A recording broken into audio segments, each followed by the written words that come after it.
এর জন্য সমাধান করো এবং সমীকরণের বীজগণিত পরীক্ষা করো।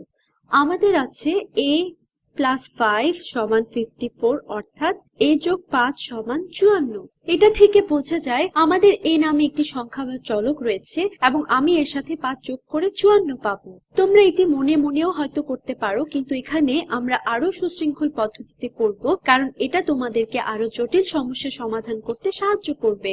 সাধারণত যখনই আমাদের এই রকমের সমীকরণ থাকে, আমরা চলকটি অর্থাৎ a কে সমীকরণের এক পক্ষে নিয়ে যাই। আমরা এটাকে অন্য সবকিছু থেকে আলাদা করতে চাই। এটা এখানে আগে থেকে বাম পক্ষে রয়েছে, তাই বাম পক্ষ থেকে সবকিছু সরাতে আমরা এখানে ঋণাত্মক 5 যোগ করব। একইভাবে আমরা মনে রেখো a + 5 = 54।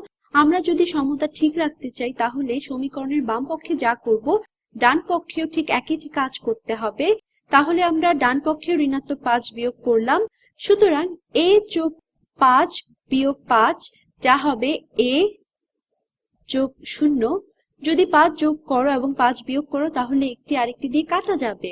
তাহলে a + 0 শুধু a, আর এখানে 54 থেকে 5 বিয়োগ করলে থাকে 49। তাহলে আমরা a এর মান বের করে ফেলেছি, a = 49। এখন আমরা এটাকে পরীক্ষা করে দেখতে পারি। মূল সমীকরণে a এর পরিবর্তে 49 বসিয়ে আমরা পরীক্ষা করব।